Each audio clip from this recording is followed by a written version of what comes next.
Hey, everybody. Welcome to Pink Shade. It's TLC Tuesday. We're going to talk about 90 Day Fiance. I got Kimberly here. Hey, girl. Hello. I'm so excited. Hello. These people are freaks. This is a really good season so far. It's fascinating. Mm-hmm. Now, let me tell you something super fascinating. Bunky Chris let me know that Ashia and her family own a restaurant in Alabaster called Beulah Mays. Okay. And it's named after their grandmother who made all this fabulous home style cooking. Okay. So they own a restaurant. Okay. Good and for them. Ashia has a doctorate. Ashia is a PharmD. She has her doctorate in pharmacy. So she is Dr. What? Ashia. Yeah. Does she work at a pharmacy? Yeah, she's like a pharmacy manager at a CVS or something. Okay. They should show her hero shot in front of a CVS instead of in front of a church then. Isn't but that you can't crazy? Make your whole personality CVS. I mean, you could try. It wouldn't be a very good personality. You would just walk around with really long receipts all the time. But, isn't that crazy? They're just cutting that out completely. They're just showing church life. It's completely wild that CBS she is that smart. Nothing to do with this show. Yeah, that she's that smart is wild to me. I mean, God bless. I think. Do you think she ever starts speaking in tongues as she's handing someone a prescription? No, I don't. I think she's able to really compartmentalize. She's got turn that off. The church life, restaurant life, tongues. Nigerian life. Yeah, she's got a lot going on. Wow. Yeah, crazy. It's fascinating. I want to remind everybody right before we start here that October 10th, we are having a Bunky meetup with Amy Archer's group as well. It's going to be in New York City, October 10th at the Hard Rock Cafe. The link is in the show notes. I got to tell you, we have sold over half the tickets in 5 days. Yeah. Oh my God, that's so exciting. Yeah. So if it sells out, it sells out. I don't know. Ingrid said, maybe, we could always move to a bigger room, I guess. I don't know if they would have it available or what. We've paid for this certain bar area. So it's exciting. People want to come. So it's going to be me, Kimberly, and Keisha. It's going to be Amy, Becca, and Amanda. And I don't know who else from Amy's podcast. I know those three for sure. So it's three of us. It's three of them. And we're hoping we're going to bully Catie into going. Because then we'd have 4. So if we do some sort of tug of war contest, we will beat the other team. We're taking you down, Amy. Oh, that's so funny. We're gonna have a rumble: the Sharks versus the Jets. No, this is a coming together of podcasters. Not a fight. Not a fight. So this show has conditioned me to fight. I know. Tear people apart.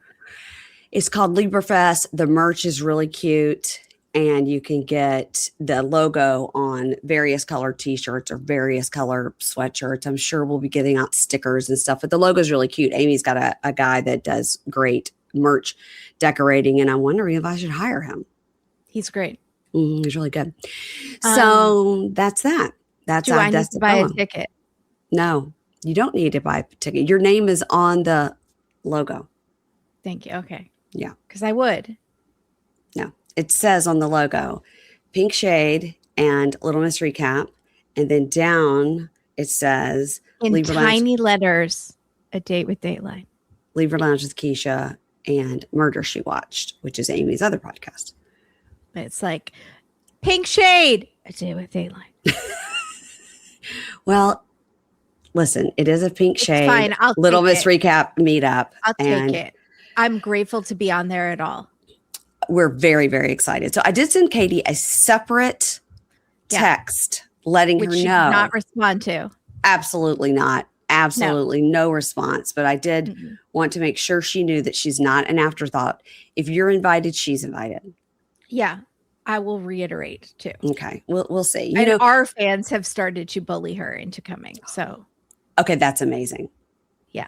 Okay, that's great. All right, I feel good about that. I felt good about the joint bullying effort. Mm-hmm. And maybe by then we'll start talking about our Christmas special, and maybe we'll be more prepared than we were last year. Who knows? Yes. Who knows? That could happen. Could happen. Probably won't. But good. Probably not. We'll probably talk Just about like it. some of these couples could make it. Probably won't. Could. Well, we're going to start with Ashia and Maxwell. And I have to tell you, strangely enough, I believe in their love and I think they're going to make it. That's crazy. I know. Isn't that weird? Sometimes you just get that feeling like, I think these two, I think these two are going to make it. I heard you on Love After Lockup believing in someone's love, and Keisha said it was because you were drunk. So I wasn't drunk, but I did take my notes when I'd had 2 glasses of wine. But yeah, that's Kirsten and Brady, and I believe in their love. Actually, what it is that he just said something a little bit profound for a Love After Lockup cast member. He said, that he knows that he was using meth to mask all his feelings, and now he has to learn how to actually deal with his feelings and not. So it's, we don't normally get somebody with that introspective on what their problems are on these shows. So that's why I felt very positive about him.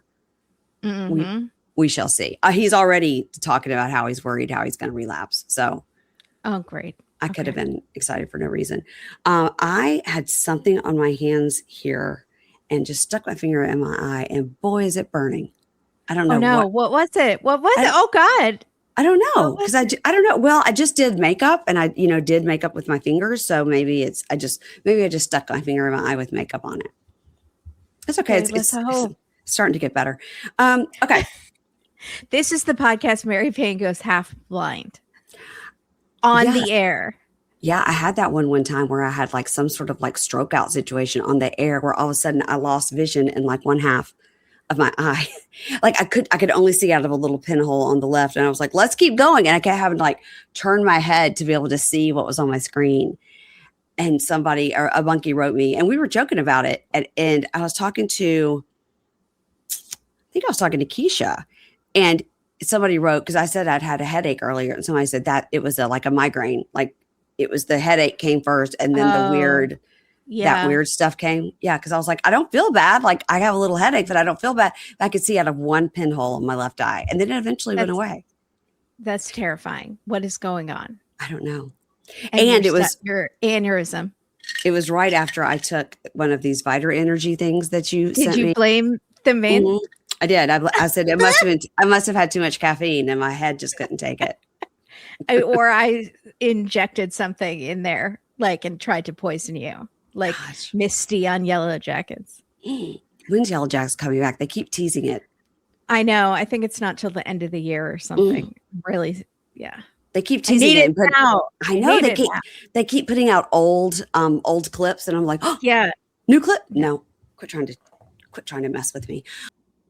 Sometimes when I go to put on actual makeup, I realize I have way too many products. And then I try some of the things that I have, and I realize most of my products are not made for ladies of a certain age. And I end up looking like I have spackle on my face. But ever since I started using Jones Road Miracle Balm, my routine is simplified. Miracle Balm has replaced several steps for me because you can use it as a highlighter, a bronzer, a blush, and a lip tint. I keep my little pot of Miracle Balm right next to me when I'm recording, when I need a little bit of color on my cheeks or my lips. And Jones Road has a new product that you also need to try, and it's the foundation stick. There are some times when you need a little more coverage, like are you going out for a date night, like a girl's night, you're going to be on screen or something like that, but you don't want to go back to a full complicated makeup routine, right? So the foundation stick delivers buildable, real coverage while feeling completely weightless on your skin, which is what I need. I cannot stand feeling I have a layer of makeup on my face. The foundation stick gives you medium to full coverage without ever looking cakey, and it's dermatologist tested and packed with skin-loving ingredients like ceramides to nourish while you wear it. And the finish is natural. It's not too matte. It's not too dewy, because what am I, 12 years old? No. And it's available in 30 shades to match a wide range of skin tones. Modern day makeup that's clean, strategic, and multifunctional for effortless routines. For a limited time, our listeners are getting a free full-size mascara on their first purchase when they use code Pink Shade at checkout. So just head over to jonesroadbeauty.com and use code Pink Shade at checkout. After you purchase, they'll ask you where you heard about them, and please support our show and say we sent you. Today's episode is sponsored by Square. Y'all know that Square is your all-in-one business partner, making your day-to-day easier. Whether you're like Sumit and Jenny trying to run a family cafe, RIP, or maybe you're like Bonita on Love After Lockup who sells sexy waffles, or maybe you're a small business owner like Shekinah who has her own Medi Spa.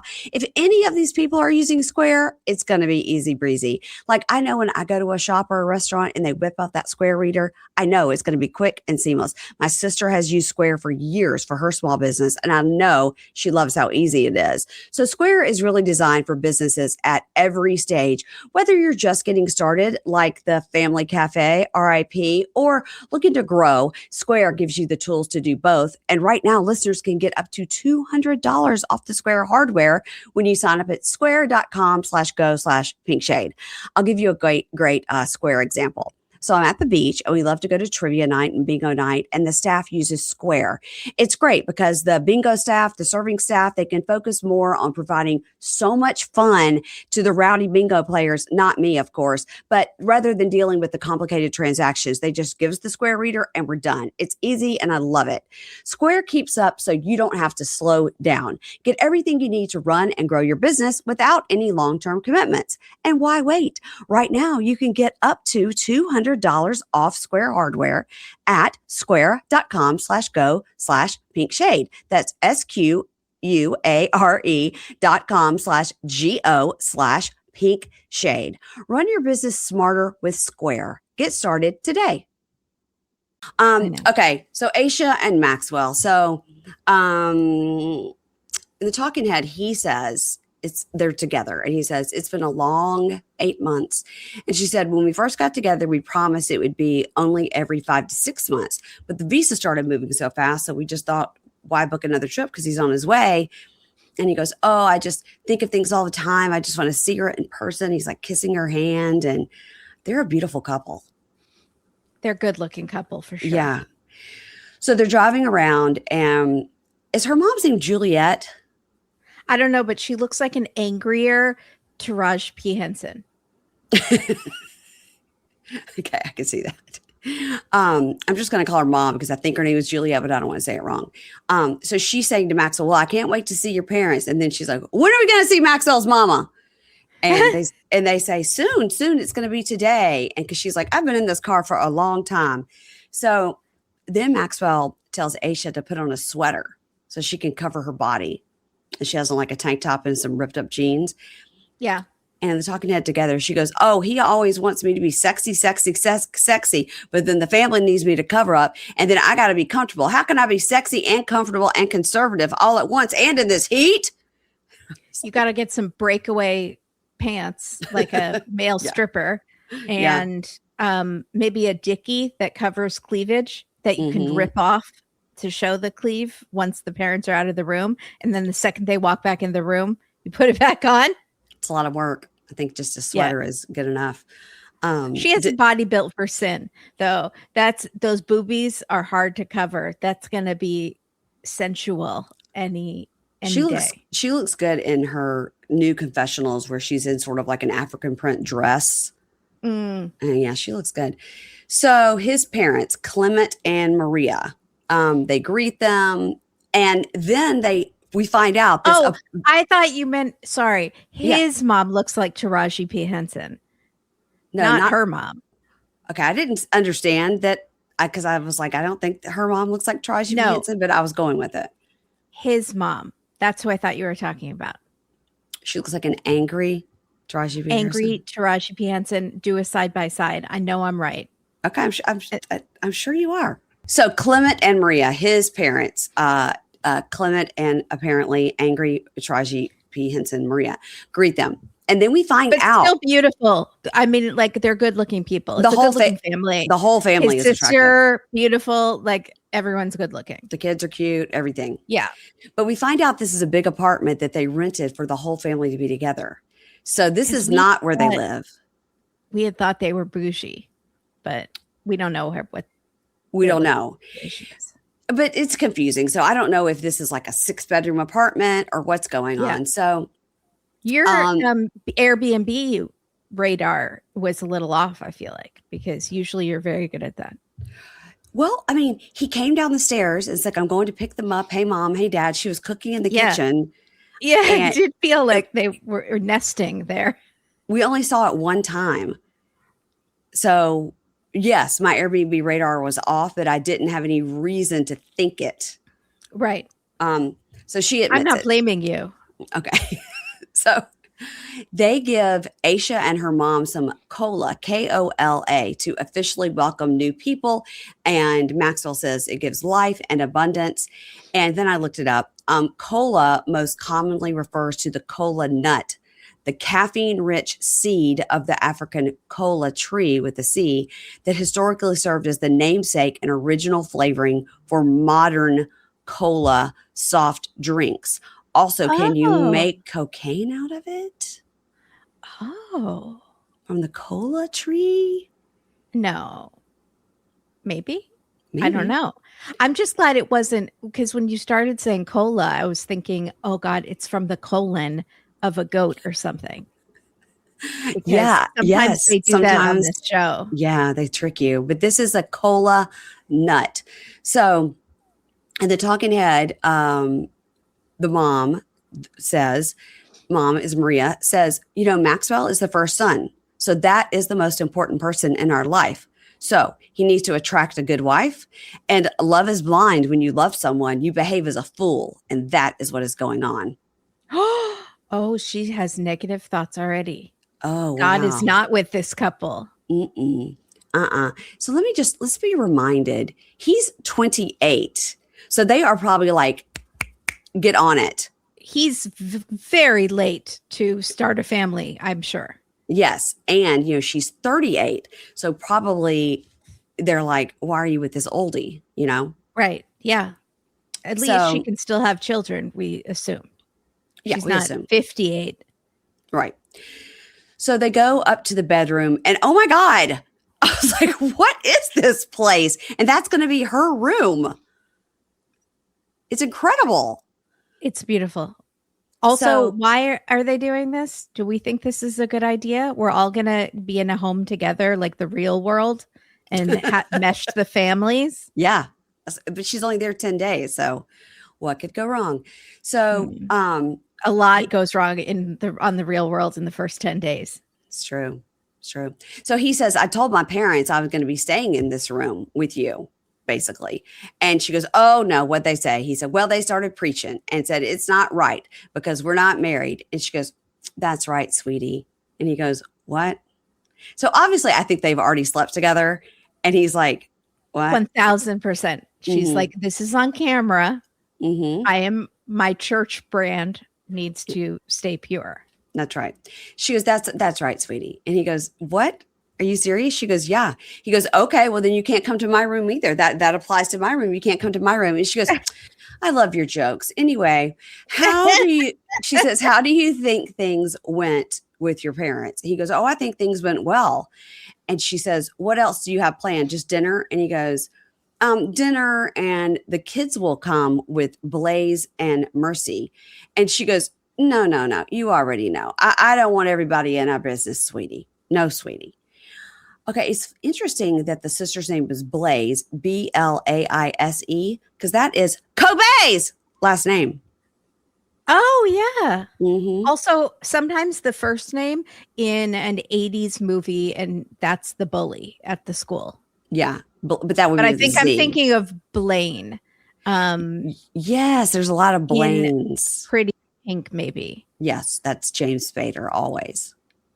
I'm here for Blaze. I kind of like it. I like it too. So for a girl's name too, I kind of love that. I like it. I like it a lot. And I wonder if it is like the mother's maiden name kind of a thing. I'm gonna reach out to Emily and say if they have they know that he can give me the scoop on this name. So anyway, she was like, he's from Cameroon, and we do not know how far Cameroon is from Nigeria. I have no idea. And maybe it's just pretend. It could just be a very common name like Smith. You know what I mean? Mm-hmm. Yeah. So in her talking head, she says, on this trip, I will be staying with Maxwell's parents and sisters. So Maxwell's not staying there, I guess. Unclear. I thought he had another room, and that's what he said. Yeah. Maybe he's sharing a room with one of the sisters who might really be his wife. And this is no. This is a Xena and what's his face situation. I can't remember Xena's boyfriend's name. Was it Mohammed? I can't remember. Yeah, something like that. Yeah.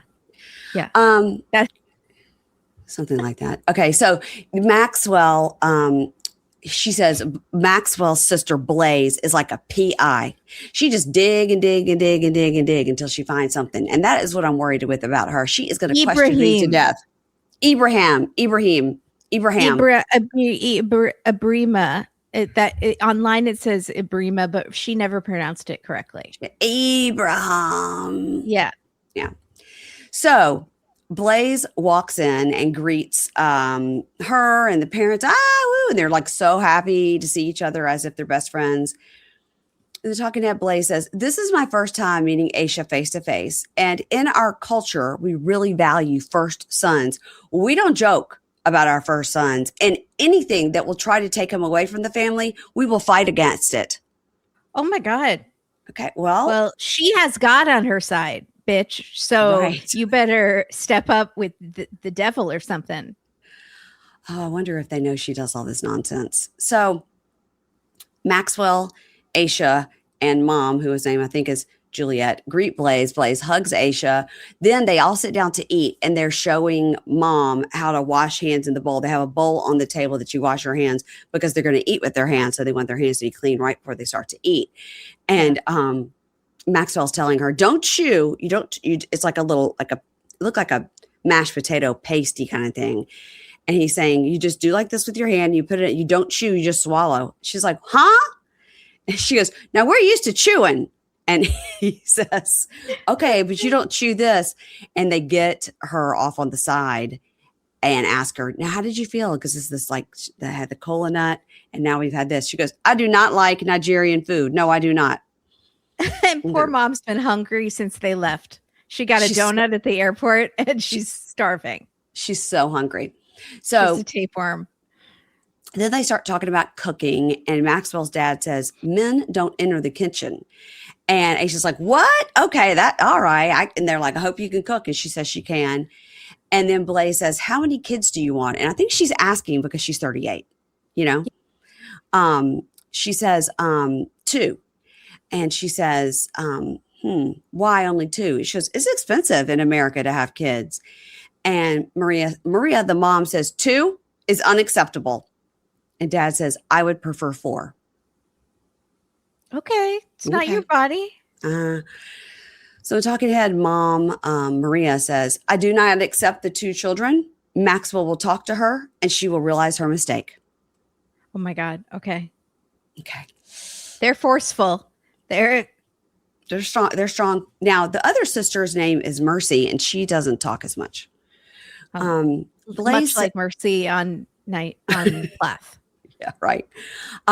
Blaze says, we see that Americans are not submissive. And here in Nigeria, you must be submissive to your man. And she goes, I understand. She goes, but I think if I have an opinion, I should be heard and not heard just because I'm a woman. And he knows I respect him and I have his best interest at heart. Like there are things I've told him to do and he may not want to, but then when he does it, he sees it was a good outcome. Like the chemical peel. And he goes, yes, the chemical peel. It was good. I think I've told you about, let me show you the pictures. And he shows his sister Mercy the photos and like, ugh. He looks like he has fourth degree burns all over his face. Yeah, it really did. It really did. And she really should not have opened the door to these makeovers because this is going to become a whole thing. She should have not brought this up. No. So Ashia says, yeah, like sometimes he doesn't know what he likes until he sees it. And Blaze is like, what? How could he not know what he likes? He's a man. And he laughs. He goes, oh, I know. It's so crazy. She wants to change my hairline and my eyeballs. And then we get the explanation of this. He has sun damage to the white part of his eyes. And Blaze says, right, in Nigeria, the white part is not that white. You can see mine is not that white.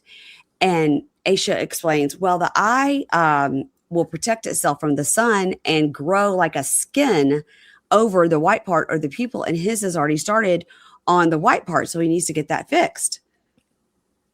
What? Is that true? Well, I think that's what the yellow is that comes over the white, is if you're out in the sun a lot. And there might be like a genetic component as well. Yeah. I didn't know any of this. I was fascinated. But she's saying this to people who have this issue. She's saying it because they don't see it as an issue. They just see it as how they're created, you know? Right. But she's like, he needs to fix that because it's ugly, like your eyes. Right. Like, yeah. Right. You know? Yeah. Look at all of you. You all look horrible. Yeah. Maybe we can can make him not hideous, like a troll. Maybe we can get a 5-for-1 deal. So, in the talking head, Blaze says, I am thinking, are you okay? The eyes are the most delicate part of the body. He should be the one to say if he wants to get it done. So, Blaze says, are you going to change everything about him? And she goes, no, just those. Yeah, we're good. And the talking head, Ashia goes, here's the thing. I know I'm right, and I will continue to do all these things. He has to let them go. You raised him. He's grown. Let him go. And so that I can control him. So that I can tell him what to do. Right. That's it for them. And it's fascinating. I feel like I need to look up this eyeball thing. I mean, I assume it's true. And maybe it happens over time if you're in a country where the heat is so strong and people don't wear sunglasses all the time. I don't know. Yeah. There could be like what you're ingesting too, I wonder. Like if you're, I don't know, if like what you're eating and drinking affects it, or if it's like a genetic thing that your body is, if you're out in a hot climate, like in Africa, then your body is more likely to do that to protect your eyes. Unsure. But unsure. And I don't think those Kris Jenner eye drops will do anything for that. I think Lumify? I think that's just for the redness. It is. It makes the white of your eyes really white. I have some. I thought about putting some in today, but I didn't because I have my contacts in. You can't wear it with contacts. This is fascinating content. Okay, let's move on to Marissa and Edward. If Marissa is 45, which I think she is, let's just say her mom is 65. Holy shit. I live pretty close to Bluebell, Pennsylvania. I got to find out who her doctor is because she looks this woman is a wonder of nature. And if I were Marissa, it would make me feel self-conscious because I'd be like, people probably think we're sisters all the time. 100%. They 100% look like sisters. Yeah. Wow. What did she do? Yeah, she had signed a deal with some sort of the devil or something. I feel like at some point she made a agreement and we don't know what it was, but don't you think Marissa's mom scares me? Because the mom her hair is a little more tastefully done. It's a better color. I think if Marissa did sort of some of those same things, they would look like twins. Yeah. Totally. Her hair's too white, eyebrows too dark, all those things. And I don't want to comment on Marissa's body, but she's very thin. She's very thin. And that's very not helping the situation. Yeah. Yeah. Fascinating. The mom, fascinating. Yeah. So she scares me, honestly. Like if I were Edward, my newly circumcised penis would be retracting into my body because I would be so frightened of her. Gross. I don't know how that works, the science behind it, but so she is coaching Edward on how exactly to greet her parents. Don't call her mommy. And I was like, was that an option? Oh my gosh. Is that something he's done before? Don't pick her up. Do you think he does that? Pick people up? Swing them around. Yeah. He did pick up Marissa at the airport. So, well, that makes sense. Yeah, but not the mom, not the dad. Mm-mm. Please don't try to pick up the dad. So don't pick up. She's like, don't pick up anyone. No. And she's nitpicking about the food that she set out. Like she is hosting the president at her home. Yeah. Like or a president she and her family respects. And I don't know who we that don't know would which be. one. We don't know which one that would be. Right. Yeah, but she is stressing, and he's like, they're your parents coming over. Like, calm down. And she's like, you don't know my parents. Like, my mom will comment on this. It's rough. And that's so stressful. So it is. He met the parents on vacation once in the DR, but he didn't really have time to get to know them. They were focused more on the kids. And he knows that they can try to make you feel small, but he knows he's a good person. And that's what matters. Give him 5 minutes with the mom. He will be questioning his whole self-worth. So the parents come in. They seem okay at first. They seem like their names should be Tipper and Winston or something like that. What are their names? Tipper and Winston sounds perfect. Yeah. It was Bob and Joanne, I think. So that doesn't go at all. She's definitely like a Tipper is good, but I would also say maybe people just call her. Well, she's not Southern, but somebody like that in the South. Somebody, her name would be Sister. Because she calls her sister. Oh, sister. Oh, that's fascinating. Like Sister Smith or Sister so and so, and like my friend Hyde, they call her Sister. Like they're the Berenstain Bears. Yeah, kind of.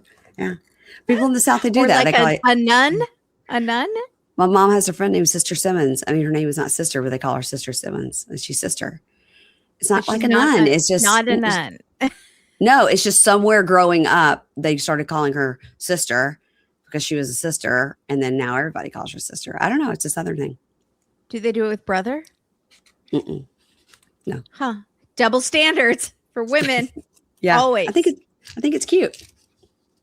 Sister. I'm going to start calling you Sister. Do it. I am a sister. Nobody ever gave me a nickname, so I'll take it. I needed one. I have a terrible name. Yeah. So there are some other relatives coming. Her sister seems very nice. She's like, bienvenido, Edward. Like, she's excited that he's there. She's trying to show she is not like these blonde people. She's like a brunette, and she's like, I'm not like them. They might be a little racist. I am not. I just want everyone, the TV land, to know. She's like, I have accepted my natural hair color. Yeah, I'm not one of these people. So they're all joking around, and they're doing this joke where you guys are Italian? Oh, Bob, he's Dominican. They make it like Edward makes a joke that the dad, who does not speak, is Dominican, and the dad like laughs, like smiles awkwardly. He's like not paying attention. And then Marissa's like, and Bob knows a lot about baseball too. And then the laughter kind of dies, and I was like, okay, I think you ruined the moment. Yeah, because she's like, yeah, he's Dominican and he knows about baseball. You guys can talk about baseball. Go in the other room. Yeah. So awkward. She's so nervous. So they ask Edward about his family, and his family sounds like Pedro's family. He has a mom and a sibling, and then his dad, he doesn't know how many siblings he has from the dad. So yeah. Marissa, dad was not around, right? Something like that. Yeah. So Marissa tells them how last night one of her kids, Cole, came in and laid down with his head on Edward's shoulder, and he's about to talk about how great it was, and she fully interrupts him and's like, can you get up so I can sit down? Because I'm wearing heels. So you should stand up so I can sit and have your share. Thanks. What she said was, this would be a great opportunity for you to stand up and let me sit down. That's what she said. Why is she doing that? Because she's so bitchy, but also it's making him look inconsiderate and selfish, and calling attention to the fact that he is sitting while she is standing. And then someone else brings another chair so they can both sit. And so she's mom says, we're really glad you're here, but it's not going to be smooth sailing. And I am worried. She tells us there's an age difference, a cultural difference, and he doesn't know what he's going to do here in America. There's a lot of I wasn't quick. Red flags. Let me straighten out my red flag. It's been on the floor. Okay. Red flags. And red flag roundup. And she says to Edward, talk is cheap. We'll see what you're made of, which is so Like he has to prove himself, his worthiness to be yelled at and belittled by her daughter. Like you're like, see if you're worthy. You're like, I've been here 10 minutes and you just said talk is cheap. Oh, nice to meet you, bitch. Yeah. You know? Yeah. Mm-hmm. Mm-hmm. Like her daughter is like a prize that needs to be bidded on, and like the best man will win. And it's like, she's a 45-year-old single mom. I know she works at Kleinfeld's, but she is mean. So that takes away from a lot of the richness of her. So she is in fact mean. So yeah. That's really a drawback. So he says, I'm not here for papers or anything like that. I know people think that, but that's not why I'm here. And the mom is like, we'll see. And Marissa goes, okay, let's take the heat off and let's mingle and relax. So basically they just move the interrogation to the outside in a smaller group.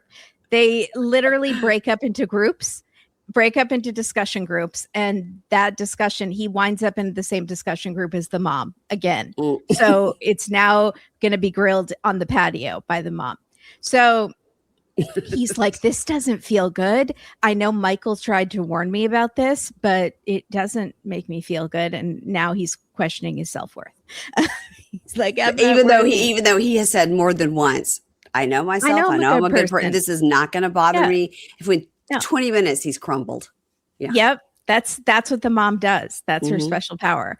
So the cousin is in this breakout group with the mom and Edward and Marissa. And she's like, we are so happy you're here. And, Edward, Marissa is smart and successful, and she wouldn't bring you here around your kids if she didn't believe in you. So I know this bitch over here is, made you scared and wants you to off yourself, but we are happy you're here and we believe in your love. So I'm the brunette. Remember, don't be scared. And so mom is like, oh yeah, we're glad you're here. Totally. I mean it. Super glad you're here. But I don't know you well enough to not like you. But what I know of you, I like you. But people want to come to America because it's a wonderful place. Is it? I mean, not always. We got some problems over here, We are not the top of any list that is important, like food security, gun violence, maternal mortality rates, education, but it's a great country. So it's just not the best country, and everyone it's like he will do anything to do anything to get like anything to get he here. Was doing fine in the DR. So he says, I gave up my family and my friends and to come here, and yeah, America's great, but I was doing okay in my country. Yeah, good. And I lived on the beach, and now I live in Pennsylvania. So right, yeah. And I had a good job. He had enough money to afford that penis surgery, so he was doing all right. Totally.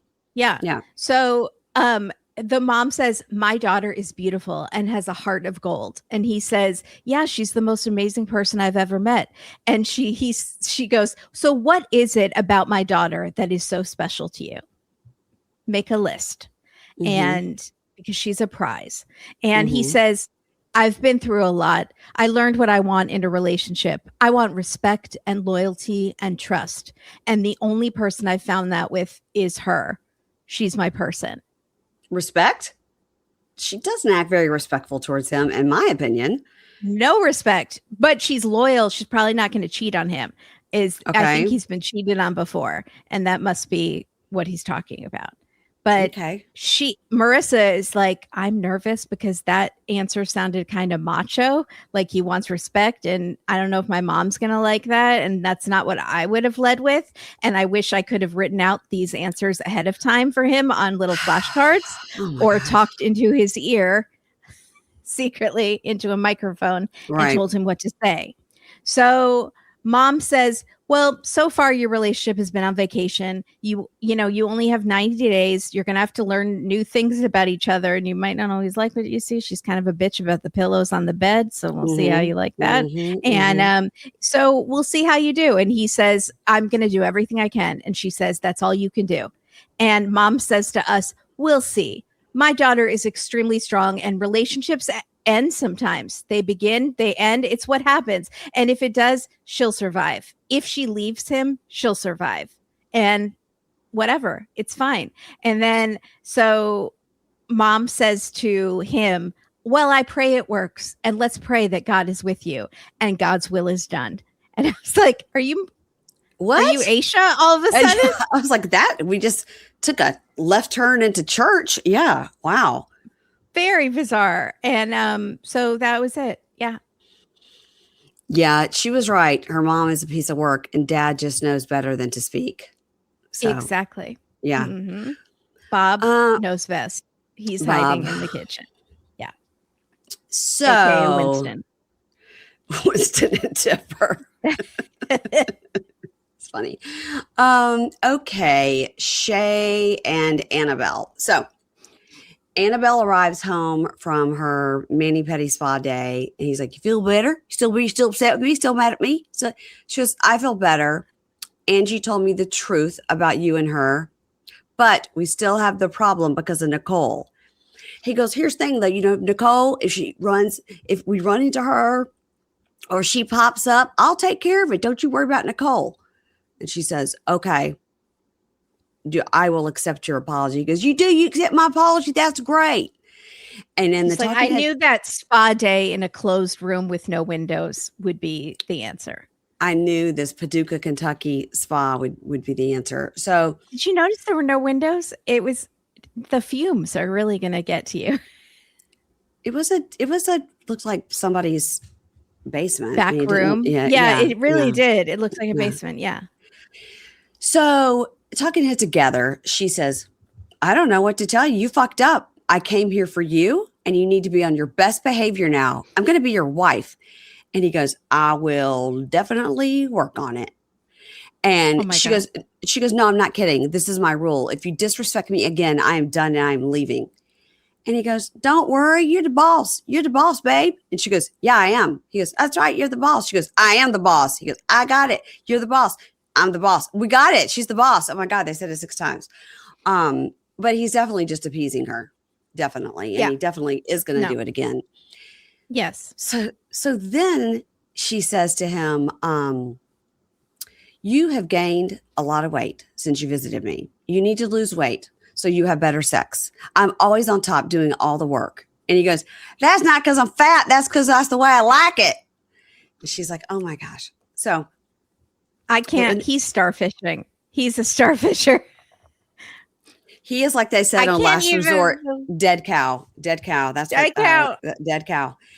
I can't believe he can even do it. He looks like he's about to die of dysentery at any moment. So I can't believe he can actually have sex. He lays on his back and she finds it and hops on. I don't know. Sorry, it's so gross. So I'm sorry. I apologize. I don't know why that just came. That was terrible. I heard you say 2 pumps and you're done or something on Love After Lockup, and I gasped. My pearls throw them across the room. You've changed, girl. It's not good. I'm sorry. So, sister, I'm really ashamed of you. Sister Mary Payne. This is not good. Go back to the covenant. You know it is a joke in my family that my mother, she has 2 sisters, and her one sister's name is Barbara, who lives in Virginia. And my mother will say to me, "My sister Barbara from Virginia is coming to visit." I'm like, "You don't." Yes. You could just say Barbara. Like, I know that's your sister that lives in Virginia. Yeah. Like, she's 80 years old. Like, I got it. Right. You know, but she doesn't have 2 sisters that are named Barbara. So it's not like she needs to distinguish from the other sister, Barbara. She'll say to me, she'll go, "You know, my sister Barbara's coming to visit." I'm like, "Okay." You know, she's like, "You know, the one that lives in Virginia." I'm like, "Yeah, I've met her." Yes. Yeah, I'm aware of my familiar. Aunt. Yeah. Okay. So that's whenever Barbara's around, we're like, Sister Barbara. So Annabelle says, "Allison and Angie told me you're a good guy, so I will forgive you." He goes, "Oh, babe, that's so great, babe. Babe, you know, it's football night, so we could go out, get some dinner. I could drink some beers and we could meet some people."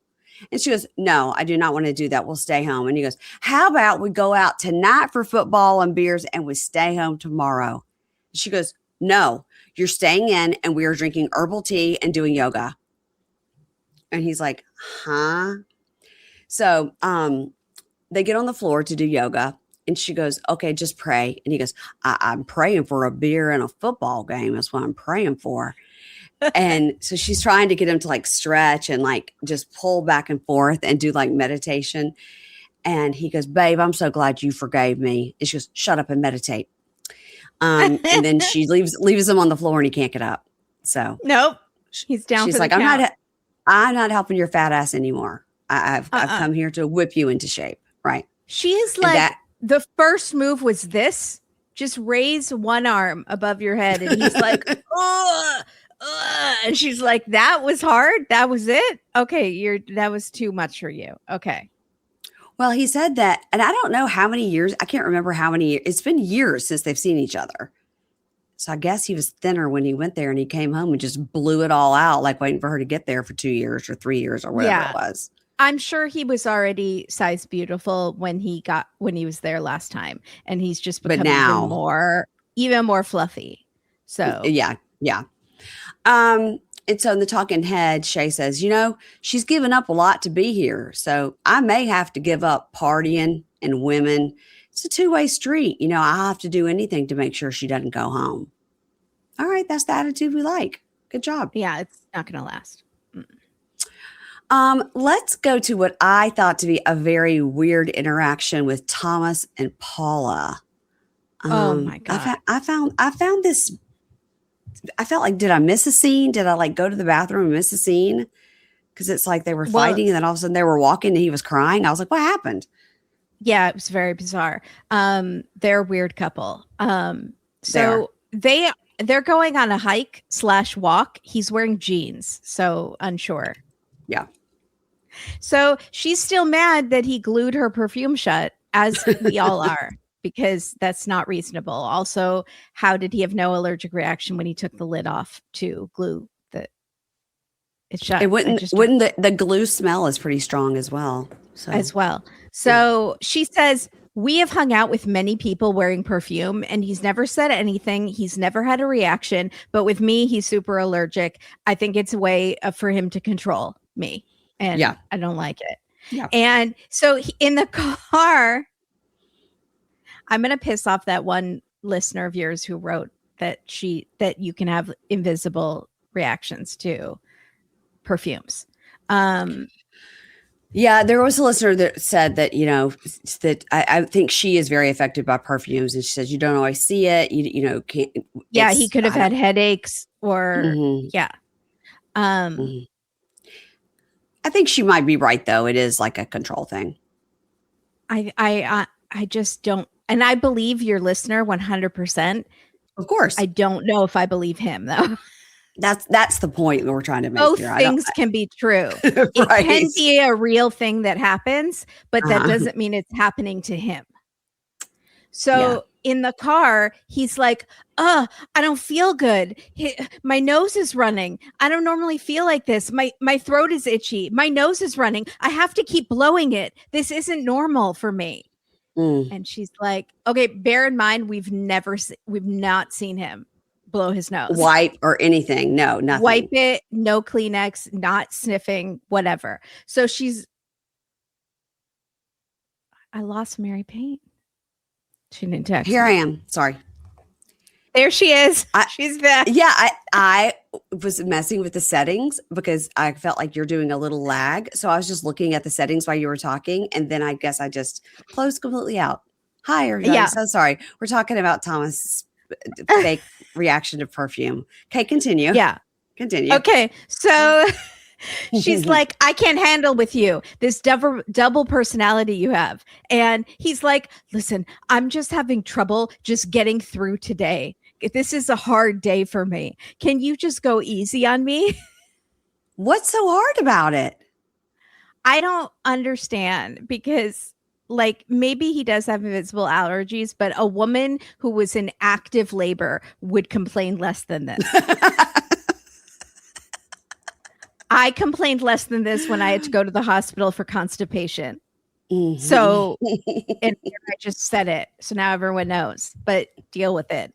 And I complain less than this. Some things, he is a giant baby and it's not attractive. So what did his mother do to him? Did his mother, we need to meet his parents because. Yeah. Or do you think they want nothing to do with him? Does he have a friend? I don't think he has a friend. I don't think he has friends. Or parents. They've disowned him. So he said he's always faking allergy attacks around them and they couldn't deal with it anymore. So he says she just doesn't understand my allergies. She thinks they're a personal attack on her and they're not. He says, I think gluing the bottle shut was the best thing I could have done. But I feel badly that she's upset about it. So I'm not upset I did it. I wouldn't change it if I could. But I'm sorry she feels upset. I'm sorry if. Right. If. And he's like, I'm sorry about what just happened in the car. I'm sorry. I'm happy to be here with you. Let's go on this hike. And he says, it's hard for me to be myself when I feel so bad. Again, we have not seen him cough, blow his nose, itch his skin, rub his temples, nothing, anything. So he says, when the perfume came out, my nose is running, my sinuses are congested, my throat is itchy. I can't focus on anything else when my whole face is inflamed. I mean, maybe it's an interior flaming. I don't know. I don't see it. I don't understand it. I'm sure this will be dug into at the reunion. Like, please explain to us what your psychosomatic illnesses are. I mean, I have allergies. As you can see if you watch on video, I'm constantly wiping my nose because it's always dripping during our podcast. I was up half the night with itchy skin because I'm having some sort of allergic reaction the past week to something. So it sucks. But you can't take it out on her. I don't hear you complaining about it. Well, I literally just did. But not until we got to this part of the show where I triggered it. But you just deal with it. He doesn't know how to just deal with things. So she's like, but you're fighting with me and you're not being a gentleman. And like, I came all this way and you're not treating me well. And he says, I'm sorry. I just can't seem to express what I'm going through right now. I'm sorry. And then he says, I'm sorry. I'm the one you're matched with. This whole thing was so strange. It was like, what happened in the car to this just seemed like there had to have been 3 hours worth of footage in between to get to this point. It's very strange. And so she's like, it's okay. We'll find a middle road. We are opposite people and we have opposite lifestyles, but I love you. I just want to be treated better. And he says, I'm sorry. And then he starts crying, which is going to make his nose run more. But I didn't see any tears. He does like a classic face scrunching. And she says, he's very sensitive. And he's like, I am. That's true. And he says, it's just been such a hard 2 days. I can barely make it through. And she's like, okay, haha. I've been here 2 days and you want to send me back. Okay, that's great. What has been so hard? What has been so hard? You got to have a lot of sex and you did spidering all night long. Spidering, and it's been hard because you had to smell a little perfume. Yeah. So she's like, we just have to find a way to meet in the middle. And I was like, don't say meet, because then you're going to start another fight. Right. So later at home, he's stretching with his ass in the air. And she's like, 10 minutes in that position, Thomas, your face is red. And which again is going to make his nose run. And he says, he's like making a joke, like, nobody kiss me. So she gets down on the ground and kisses him. And then she pulls him out of the position. They're kind of fun sometimes, but then they go into being horrible like 2 seconds later. So she wants better hangers to hang her clothes up. And she wants to go buy a dresser because again, he's given her a coat closet hang her things. Yeah. So, and he's like, I don't even know where we would put a dresser. And I would rather give you the closet. And she's like, well, I can't hang my panties and my socks. Yeah, you have to have a dresser. You should have already given her the closet. Like, this should not even be a question or part of the closet.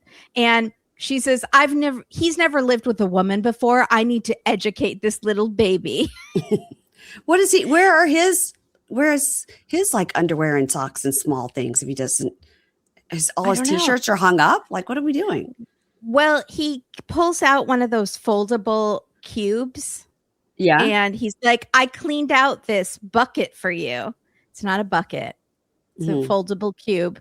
And he's like, say you're welcome. Like, I cleaned out this bucket for you. Yeah. So you can put your panties and your socks in it, like all together, like a sock basket. Right. Like a sock basket. Catie recently revealed that her sister tried to get the whole family to do when she was growing up, and all of them were supposed to put their socks in the same basket, even though they didn't share socks, but it was a sock basket. There was a guy on Love is Blind that did that. The family had a sock basket, and the whole family. Heard about that. Yeah, I mean, I was like, what are you psychos? Yeah. Also, remember Greg and Lucille she was folding like 5 million socks for some reason. Yeah. And it was like, why are there so many socks? What is he doing with those socks? Well, we know what he was doing with those socks. Yeah. So he's like, put your panties and socks in this basket. And she's like, I didn't come to play games. I want to live a normal life like I lived in Brazil with drawers to put my clothes in. I'm not asking for a lot, Thomas. She's not asking for a lot. It's crazy. No. So she unpacks a black tourmaline, which is some sort of crystal rock thing. Yeah. And she's like, this will clean the bad energy in the apartment. And she says she has been playing a dangerous game of wasting money. And now she's starting to waste my money. And I was like, is she hunting people? Is she like,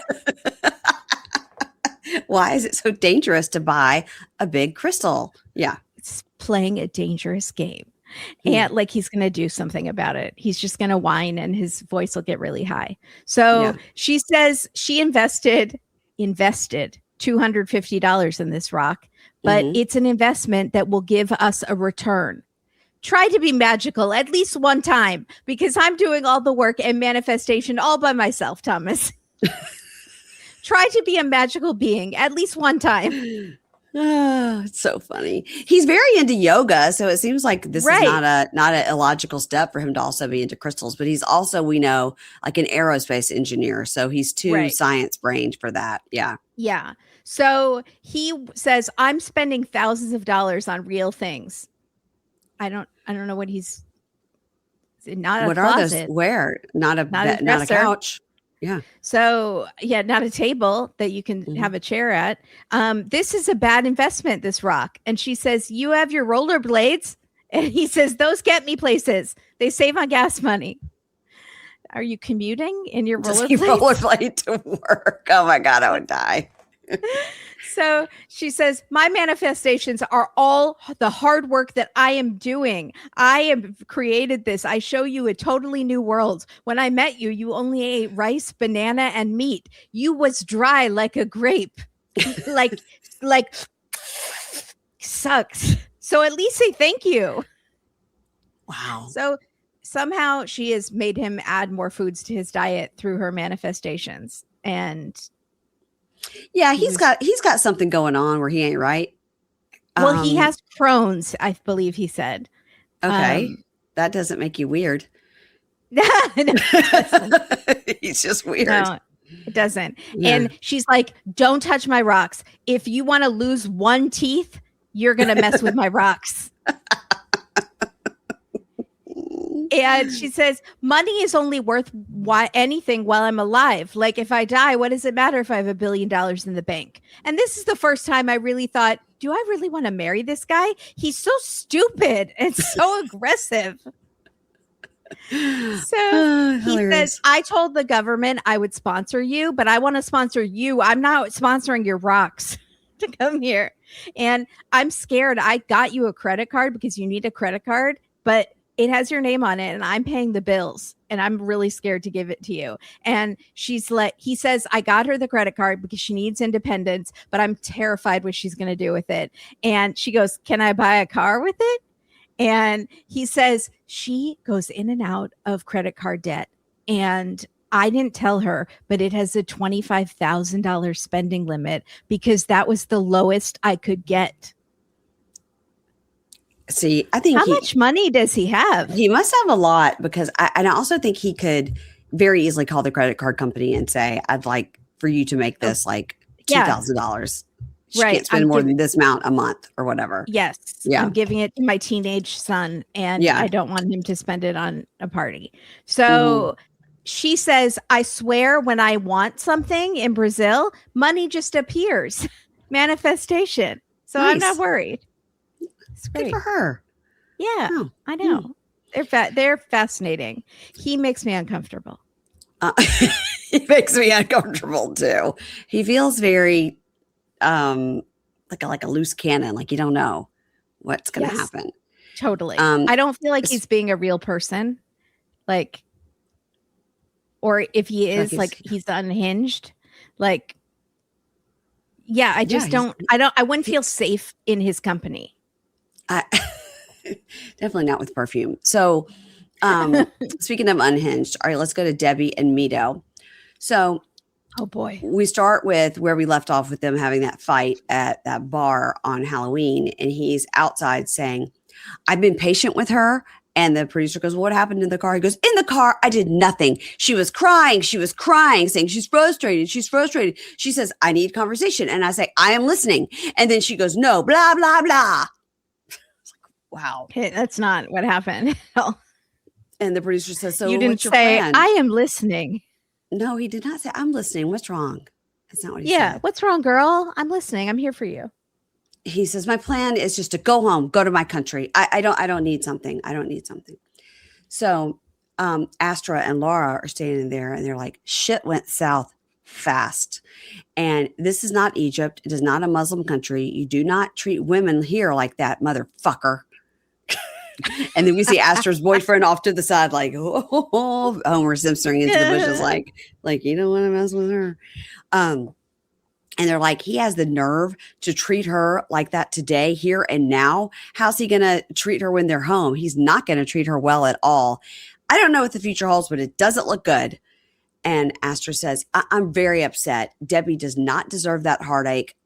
Not at all. So they all go into the bar because now they need a drink. So yeah. Now they go. They're right though. If he treats her like that in public, in front of her friends, in front of a camera crew, how is he treating her when no one? It's just them in the apartment. Right. So Debby is at home and she appears to be sitting in her bed drunk. And she says, it's been a bad day. And this evening I had a mini meltdown. And instead of compassion, I just got, what do you have to be crying for? What do you have to be crying for? He just dismissed anything I was feeling. And it's always the same thing. If he's not comfortable, he's going to go home. He's going to go home. And if you love someone, you don't throw that in their face every 2 days. I'm not going to be being called a bitch and yelling in front of my friends. If he wants to go, just pack up and go. Right. So she's drunk in her bed. She went she's home. White girl wasted. Yeah. Pounding some Sauvignon Blanc. So, and the talking head, he says, I was surprised. She made a big mistake when she questioned my virginity. She pushed me too far. She saw pictures of girl in Egypt. And so, of course, I say, shut your mouth. And after that, I will not deal with her at all. It is finished. It is over. And we see him getting on the couch. And he looks at his phone. He goes, I'm checking the flights. I can't find one that would work. But tomorrow, God willing, I'll find one. I can't be with her after these things. It's over. All right. It's not over. They got married. Over. We heard they got married. We saw, and it's completely depressing to think that she did that. Speaking of big mistake. So now it's 59 days to wed. And Debby says, This is a huge mess. I don't have any idea what to do. Yesterday, he got into a mood. And then I had this moment where I remember being married before and feeling so alone. And I'm not going to do it again. I have no idea if he's booked a ticket. I am so shocked. I don't even know how to feel. I'm going to meet up with Astra later to talk. I'm embarrassed so badly. It's not even funny. And I'm expecting Astra will just say, run and get out while you can. So maybe she goes to work or something because they meet later. And then we see Mido is wrapped himself in a white fluffy robe or a blanket or something, is sitting on the bed. Yeah. After she leaves, I guess he's like, I'm going to go get in the bed. So with my Lulu leggings on and a fluffy jacket. So the producer walks in and says, Mido, what's going on? And he goes, nothing's going on. I'm trying to find a ticket. If I had a ticket, I would go back to Egypt today. Well, I don't think you can afford to buy a ticket. Mm-hmm. All right. Now she goes to meet up with Astra. It's obviously like after work. And Astra tells her, I've never seen anything go south that fast in my life. It broke my heart for you. Like, he was acting at the haunted house like he was there for an audition, not a date with you. And that was really, really, really heartbreaking to see. And the talking head Astra goes, I would not accept that behavior from anyone. And I would not brush it under the rug. I would be like, send this guy home. So then Astra says to Debby, no matter what culture you're from, saying, shut your mouth, woman, is not acceptable. No. And she goes, and he tried to intimidate me, and he got close to me, and he was just bulging with rage. You could see the veins in his neck. It's super immature. Like, you are over 40 years old, sir. Grow the fuck up. He acted like a clown. I was worried for you. And if I was you, Debby, I would be devastated. If he's saying that stuff in front of people, how does he treat you when no one's around? So Debby's just nodding. She's going, yeah, he was raging. But I want you to calm down. I don't want you to be worried. He's been so wonderful on some days. Oh my God. You guys are in the honeymoon phase. He's only there for 3 months. You can't like act normal for 3 months. No. Astra says, right, but not having a great day should not result in a toddler-esque meltdown. So do you think he really loves you? And Debby goes, yeah, I don't know. It was really bad. I don't know right now. And Astra says, do you think he's using you to get famous just to be on TV? And she goes, well, I don't think so. He says he came here for me. Did he? Astra says, I've never heard him say that. I've heard him say he's going to be a Hollywood star. Yeah, show us the footage. I haven't heard him say anything about her. And Astra says his intentions are questionable. I feel like he's just using her, and it seems like he's acting. He's acting this one way. So Astra says, Debby, I don't think you can marry this guy. He really showed his ass, and I don't think you can come back from it. And I don't think it would be right to give him another chance. I get very strange vibes from him. And Debby goes, yes, that's right. He will have to apologize. And Astra goes, even if he does apologize, send him packing ASAP. Get him out of here, girl. Yeah, roll up those Lulu leggings and put him in a backpack. Send him on his way. He's already dressed for travel. For travel. I get very strange vibes from him, and I didn't even see him in the leggings and the fuzzy bathrobe that he's wearing. Yeah. But I still get very strange vibes from him. Because he was so weird in the haunted house and not even speaking to her, but like it was very weird. Yes. So in the talking head, Debby says, he is not showing me that he loves me or that he cares about me. And really, honestly, I don't know what he's doing here. And the way he's acting, these are relationship ending consequences. Yes. All right. Yeah, Debby, I'm scared for you. I don't think you should have rented an apartment with stairs because I don't trust I don't trust him around them. Oh no. Okay, we're going to talk about blame Mallorie. It on an owl.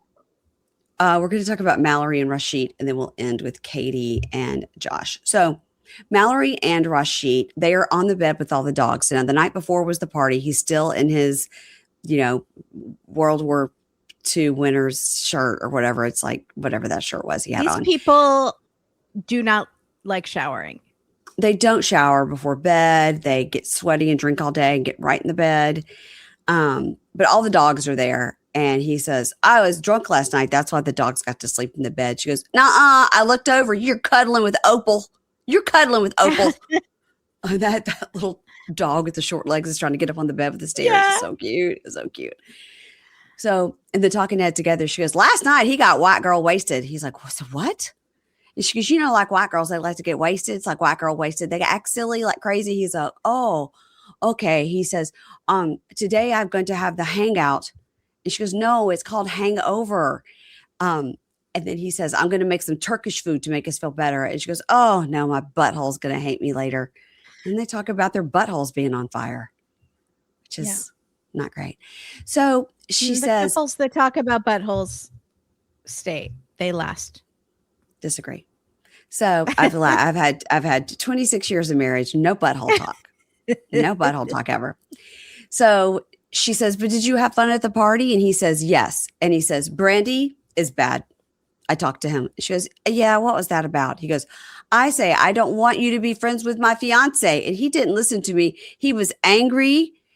And Mallory goes, I can't completely cut him out of my life. You need to figure your shit out with each other because we're going to be in each other's lives. Like Ren, R-Y-N, Ren, Michaela's husband is Brandy's best friend. So we're going to all be around each other. And he says, no, if you love me, you listen to me. And she goes, no, you're starting shit doesn't need to be started. So they're talking head together. He says, I talked to Brandy and he's got something in his throat like, oh, I'm Brandy. Get the fuck out of my truck. And I say, what? I don't understand him. It's hilarious to make it fun of his voice because it's very like low and rednecky. Yeah. I say, what? Then I just say, yes, okay. And Mallory says, I'm going to say, if somebody said that to me, don't talk to my fiance, I'd be like, okay, bitch, bye. And he goes, oh, if he was said that to me, I would really punch him. She goes, oh, you would? He goes, yeah, I would say, who you think you are, beach? And then she laughs because she thinks he's hilarious. And then talking head, she goes, I'm okay with him being the man of the house. I get it. But he is not going to come in and change everything. Like these people are part of my life. They've been part of my life for a long time. And if he has this much problem with American culture, he should have married a Turkish woman. So he's cooking and she's staring at him and he goes, I can't look. You change your face, please. Change this face, please. And she goes, I don't know what you're going to do. And he goes, I don't want to see this face right now. And she goes, okay, then turn around, go over to the stove. It's like, I love her. I love her. Yeah, I love them. I do like her attitude. Yeah. I believe in their love still. Well, I think there's once this Brandy issue, by the way, he needs to call him Brandon. Like he's not even respecting him enough to call him by his name. So I think it's hilarious. It is funny, but once this issue is going to be resolved, we have the whole secret of she doesn't want kids, and he thinks she does. Oh, I already forgot about that secret. About that secret.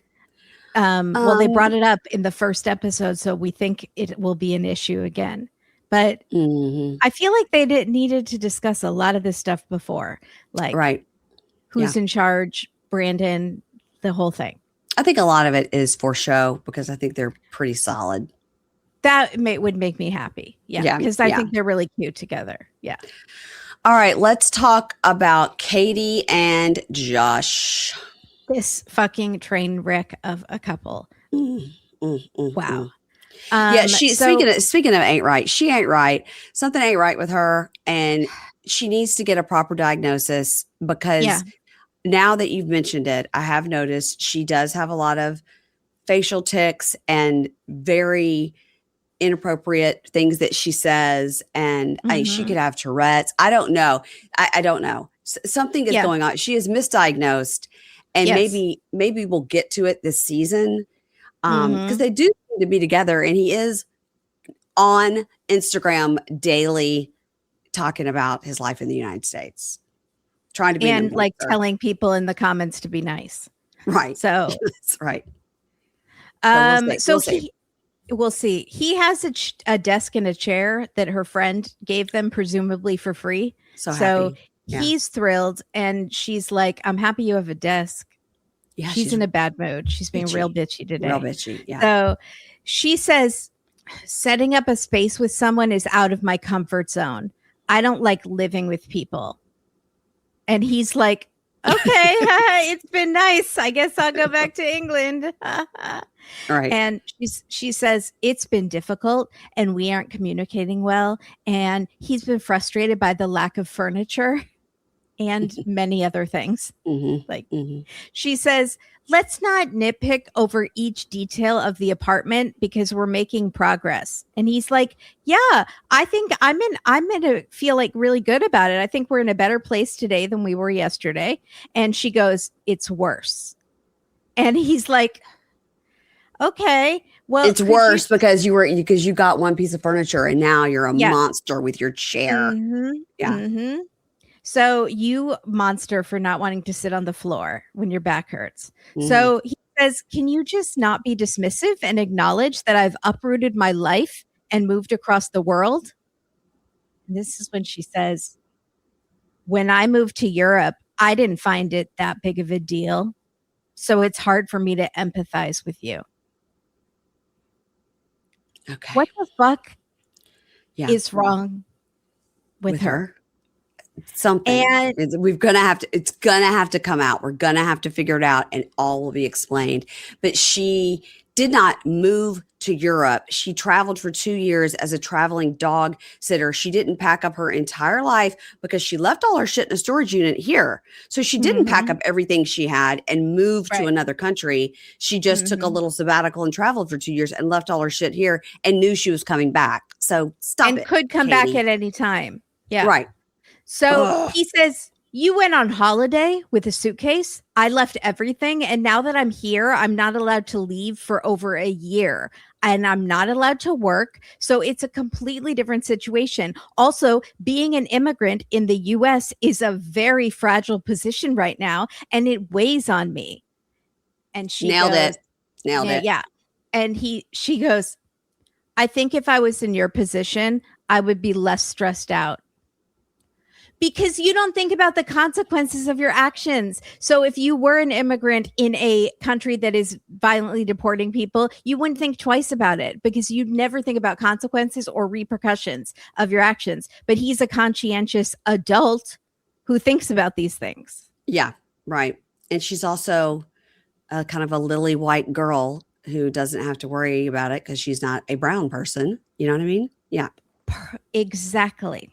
So he says, I think you just say things that sound hurtful. And she says, well, you just take it that way. And he says, that's a cultural difference, maybe. In the UK, we read into things. And I'm trying to understand.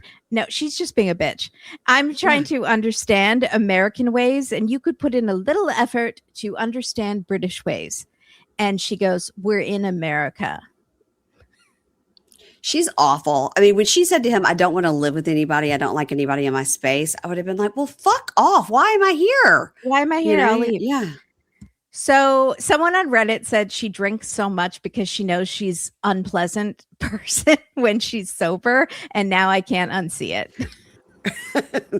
I'm hoping this next episode somebody's going to call out her drinking because when we get to it, you can tell everybody that sees her coming is afraid they're going to get attacked. Yeah. Yes. But I would drink too. If this was the miserable kind of person that I was without alcohol, I would probably drink too. No, it's not the answer. You need to fix yourself. Yeah. There's so she's clearly self-medicating in the wrong way. So it's a maladaptive technique that she's using too. Big word alert. Yeah. I do a lot of therapy. So it's her birthday party tonight at a bar, which is great. And the way her previously sullen, frowning, red lips lit up when she said the word bar. She's like, it is my birthday today at a bar.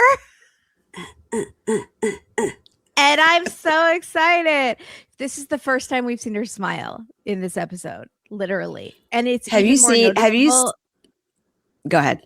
Because of the red lips, because they're so clown-like, so smeared everywhere. Have you seen Reality Rocks? Her doing Catie and Josh. I mean, it is beyond. I mean, I screenshot it and sent it to her, and it was like, "I'm dead. I'm on the floor. I cannot." And she was like, "She's like too far." I was like, "No." She has painted her whole bottom of her face with the lipstick. She has huge. It's so good. It's so good. I'm waiting for the puppets because that puppet account that does it's so funny. Is that AI? How are they doing them so fast? I don't know. Well, maybe it is AI. I didn't even think about that. Yeah. I'm so bad at that. Yeah. Okay. So she's super excited because it's at a bar and her friend Ryan is in town and she invited him, but maybe realized that she shouldn't have. Mm-hmm. So she met Ryan when she ran the Chicago Marathon together. And then they traveled together in Europe for 2 weeks. She was in her chaotic era. Girl, you're still in your chaotic era. Still are. Yeah. She made out with Ryan several times, and Josh was present for 2 out of the 4 makeouts. Wow. Okay. And she says, and he doesn't know that he's coming to the party. And that's also why I'm pissed today, because I hate keeping secrets.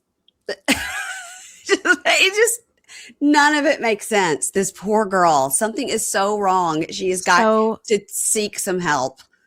Yes. So she is worried Josh won't go to her party because he had said, I won't get within 20 feet of Ryan. Why did you invite him? Because you enjoy chaos and you are an agent of chaos and you do not want to change. Yes. You seek out the chaos because something is going on in your brain chemistry and you're seeking serotonin or something by creating these drama-filled situations. Yes, all of it. Yes. So she says to him, I have something to tell you. And she's like smiling really awkwardly. And I invited someone you don't like to my party. I invited Ryan. Smile, smile, smile. She's like, I just got excited when he said he was in town visiting, but I didn't think it through because I don't think anything through. And he says, well, this puts me in an awkward position. I don't want to be a dick, but it's your birthday. And he says, I met Ryan in Germany at a bar and she kissed him and was about to travel with him for 2 weeks. And I told her to stop or admit that you just don't want to be in a relationship with me. And while she was away with him traveling, the whole time I thought I would be getting a text from her saying they slept together. Like I was living in constant fear. And I had to choose to believe her when she said nothing happened. But this is exhausting. And just the two of them were traveling and he thinks nothing happened. Come on. So she says, what can I do to make you comfortable at this party? And he said, well, you must know by now what's good behavior and what's not. Like having a dozen shots and making out with him or other people. I'm not asking for a lot. And she doesn't promise not to do that. She's just like, okay. She's like, what about 6 shots? Is that right? Is that good? Yeah, that's half. She's like, I want you and Ryan to coexist. And he says, I want to know what Ryan's motives are, why he thinks it's okay to make out with you. And when he knew we were together. So Josh is mad and he thinks Catie is taking advantage of him being so nice. Yep. And he's like, I don't know what Catie wants to happen in this situation, but if she plays games, she's going to find out. Good. He's not going to do anything. He's going to say he should have put his foot down so long ago. Like, listen, he sent Ryan a strongly worded text. And that's about as bad as it's going to get for Josh. He's going to send you a strongly worded British text. And at the end, it's going to say, best Josh. Cheerio. Yeah. Comma, Josh. So she says to him, I want to be a better person to you and a better partner for us. But part of me likes seeking thrills and excitement. We know. Call your therapist. Tell them, Houston, we have so many problems. This is not OCD. This is something that I'm not qualified to diagnose, but she needs to deal with this before she gets married. And for the love of God, Josh, you need to move on. And if Catie fixes herself and comes back to you before you're already spoken for, then great. And if not, it wasn't meant to be. Because it's giving pathetic now that you are still staying in this relationship. He's cute and he's British and it seems like he has money. Yes, Yeah. he's got a career. I mean, he seems He has to a have lot of chest hair that he likes right. to show off, and Some some people women like are that. into that. Yeah. Yeah. All right. So We're trying to he set him says, up. Is he on Tinder? I know. Can somebody go and check in the Portland area? Yes. So he says, when you say things like that you're seeking excitement and thrills, it makes me feel like a ball and chain and I'm weighing you down and all you want to do is live this party girl lifestyle. Title of the episode, she everyone. does. Yeah. Yep. But I didn't sign up for this and this isn't the relationship that I want. And she's like, yeah, I know, but I'm not going to change. She doesn't say that. So but I'm they crazy. I'm crazy. I'm fun girl. So my whole personality is alcohol. So they go to her party and she's like, yay. And he goes, yay, 28. And she's like, 27. Wow. And he's like, oh, that's embarrassing. But she is young. I mean, she's still in her 20s. She doesn't have to be married now. She still wants to be young. She just shouldn't saddle him with this sort of behavior. I mean, this whole, when she said in the car, like she didn't even want him to do the K1 process and come. I mean, like, yeah. Did she just want to be engaged long distance? Like, I don't understand what she wanted. Yeah. Mm-mm. She wants her cake and eat it too. Yeah. Like she wants a fiance, but she also wants to be able to party and make out. Totally. So she shows him her text with Ryan in the car. And she's like, yeah, he said he's coming. He said no tequila shots, but we'll still have fun without them. And then we texted about going for a run this weekend while he's in town. No. Like, why? No. Josh says, so polite because they're in an Uber. Mm-hmm. Josh is like, oh, but also he's always this polite. Can I just ask, why do you want to be friends with him given the amount of drama around the situation? Mm-hmm. Yes. Good question. You already knew it was a mistake to invite him to the party, and now you're planning a run with him. So knowing that I have told him never to come within 5 feet of you again. Yes. Right. Right. So she's like, well, he's fun and he's a good friend and he'd answer if I was crying in the middle of the night. Well, that's great, but you have a fiance now who can do that.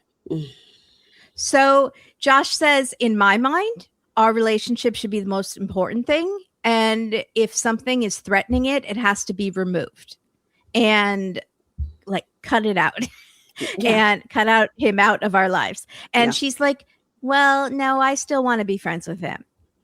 So no. And okay.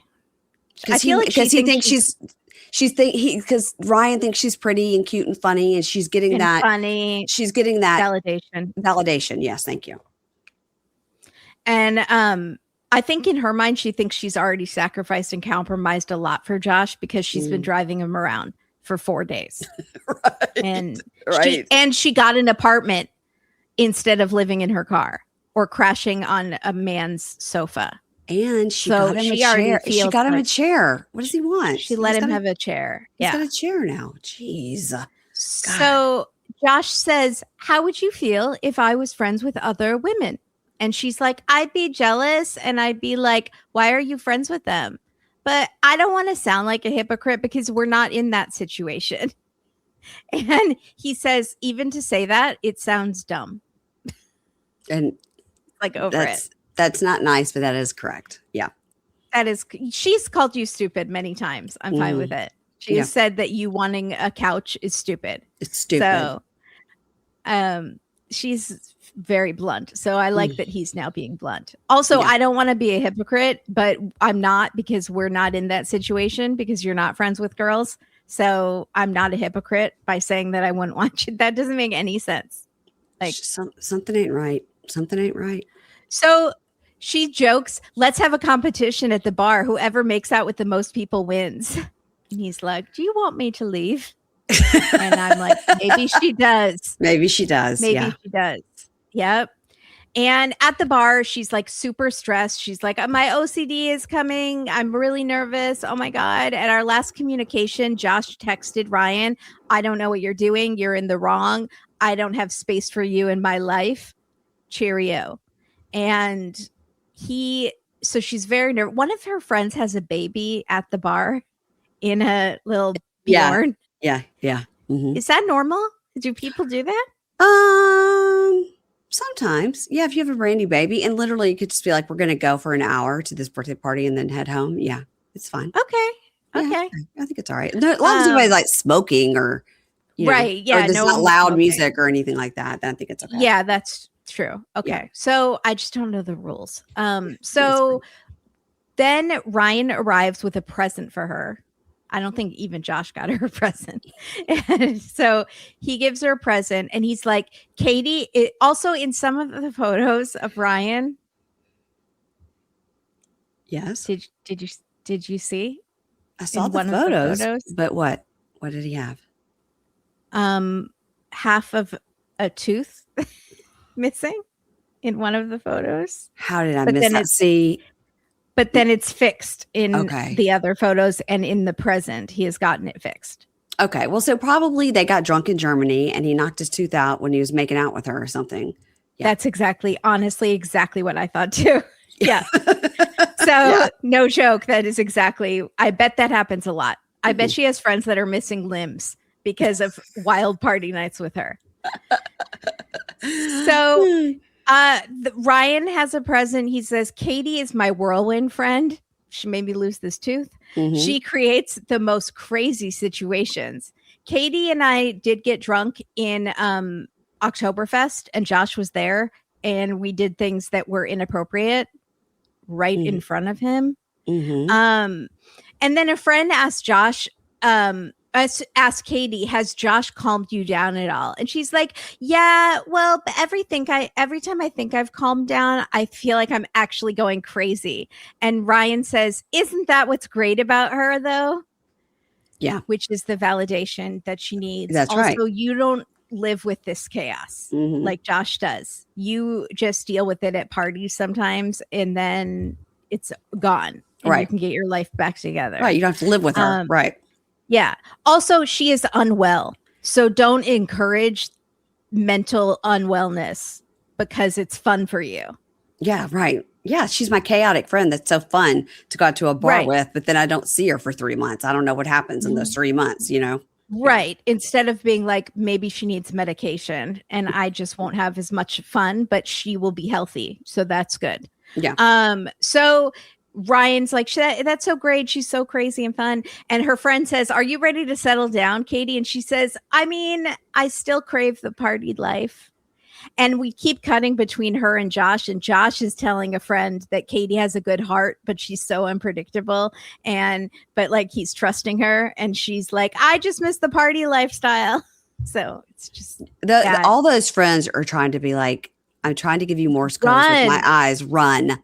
Yes.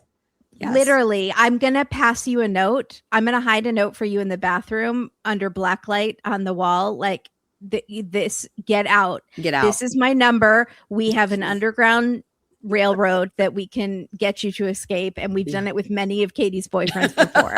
So we're going to smuggle you back to England. Yeah. So she pulls Ryan and Josh aside so they can all go outside and talk. And Josh just says to Ryan, so like, why are you here? And Ryan says, it sounded fun and to be fun because she's fun and crazy and wild. And Catie says, he goes, this is so bizarre. He goes, well, Catie and I have had a lot of conversations recently about what she wants from her life. So why have they been talking so much? Right. When she knows Josh hates it. Yeah. About serious topics like what she wants in her life. And it sounds like he's about to say, like, Catie and I have decided that this relationship is not what's best for her. And it's stopping her from being her true self. But she didn't have the courage to break up with you. So she needs me as backup. Like, but that's not what's going to happen because it's a Matt Sharp fake out. Yeah. Exactly. So he says we've discussed what she wants from her life. There's a reason this keeps happening, right, Catie?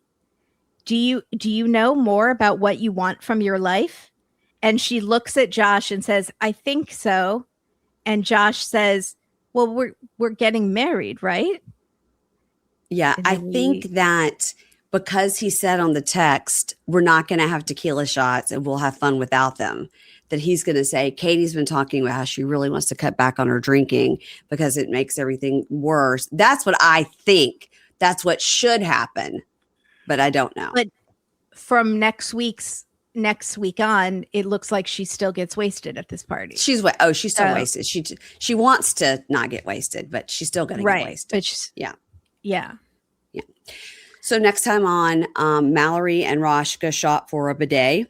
And they're looking at all the features, and he says he's like aroused because the bidet is so exciting for him, and it's $800. And she goes, "That's a lot, $800." And he goes, "What am I going to do here? Like, I don't have any money. I don't have a car. Like, what can I do?" So he's frustrated.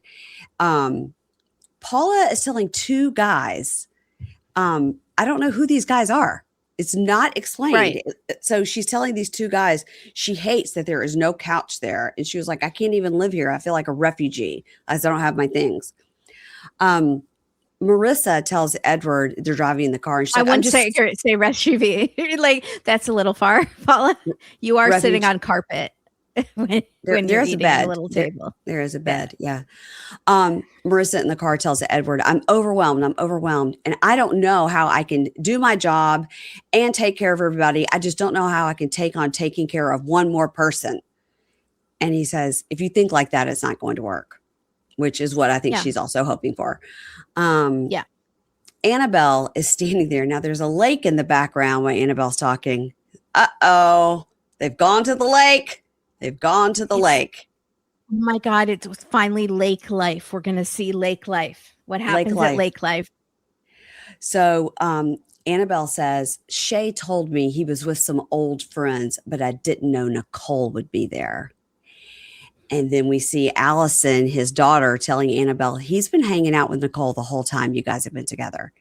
And by the way, in the middle of that somewhere, he married her and divorced her and they had a kid. Jesus. I'm still very confused about the Nicole situation, but I do know that Allison has been waiting for this moment. Dying. She's delighted. And the talking head, Annabelle says, I can't marry this man. Which I'm sure is a fake out. And then we see Catie. She is drunk and hanging on that guy. His name is Ryan, right? It's Ryan? Yep. Mm-hmm. She's hanging on. No tooth. Ryan, no tooth. She's hanging on him going, I want to kiss you. I want to kiss you. And we see Josh looking over and he says, I thought we were over this. This is bullshit. Like, I can't do this with her. Like, God, how much does it cost to get back to England? Yeah. Seriously. How could she possibly save herself after this night that he is still in America? They've discussed this so many times. Well, we do see it. We've seen a scene where she asked him for an open relationship and he's like, no. Yes. He's like, no. I forgot about that. Get out of here, beach. Okay, let's do a quick Kimberly's Corner and chat about, I do want to get you some intro music to Kimberly's Corner. But I don't have it yet, but I'm going to get some intro music. We're going to talk about so exciting. Quickly. We're going to talk about 90-day diaries. And I just say quickly because it's already an hour and a half episode. I know she wants me to wrap this up. I'll just talk about the first episode because we missed an episode last week. So maybe I'll just talk quickly about one high of the points. couples. High points. Yeah. So John and Megan, that's the real story here, even though this all seems fake.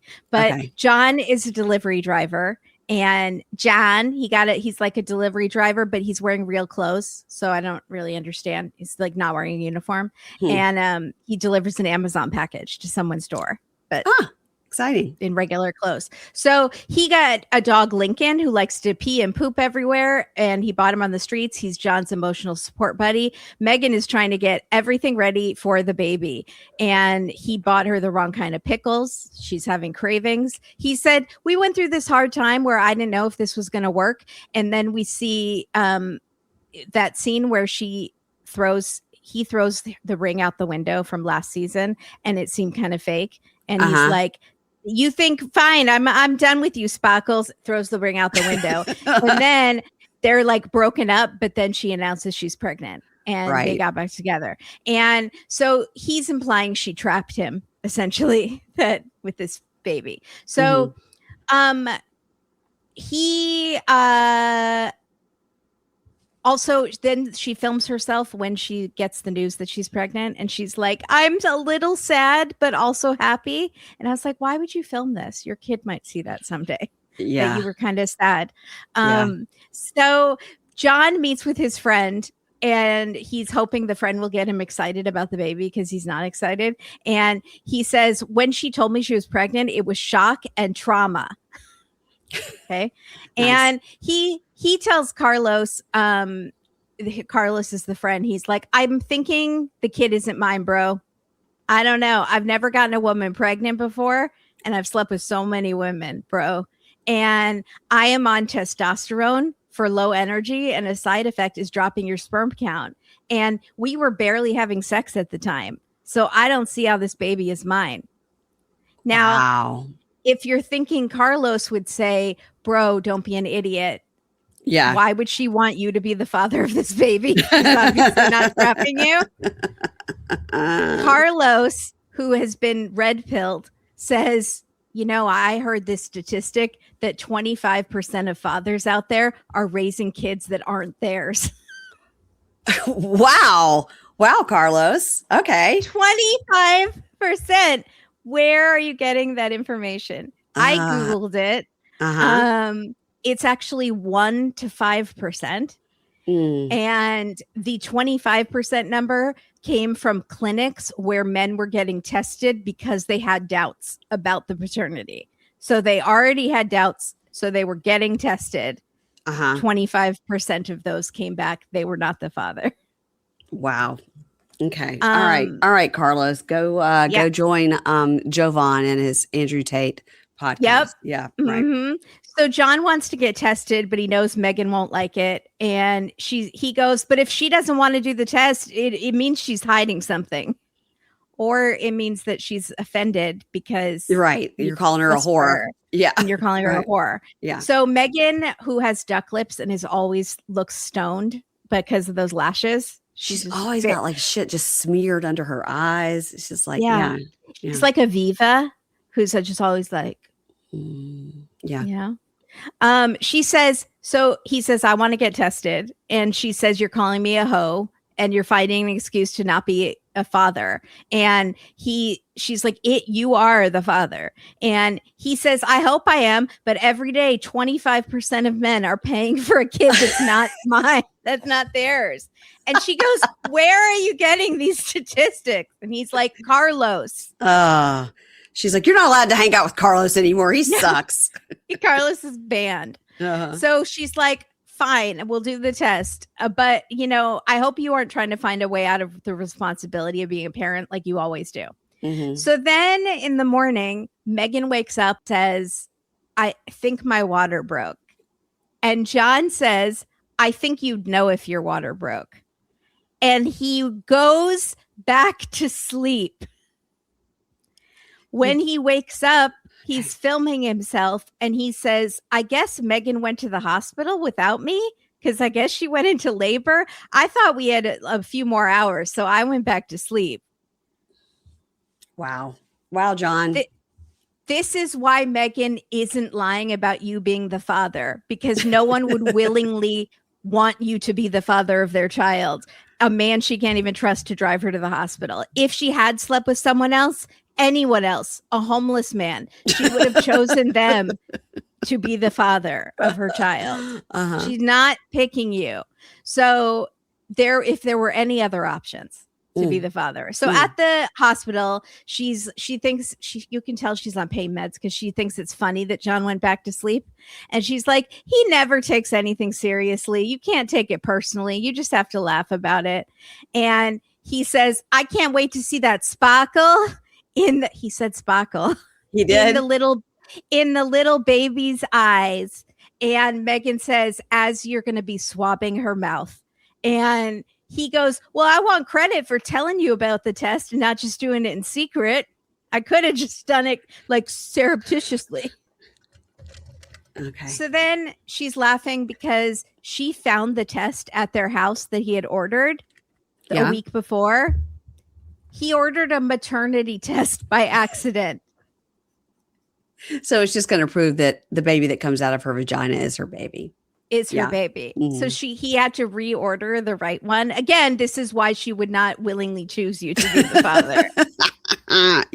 So then she asked for an epidural. So I guess she wasn't on drugs. She just thinks he's funny. She gives birth to a baby girl, Rowan. She says he kept her laughing through the 10 hours of labor.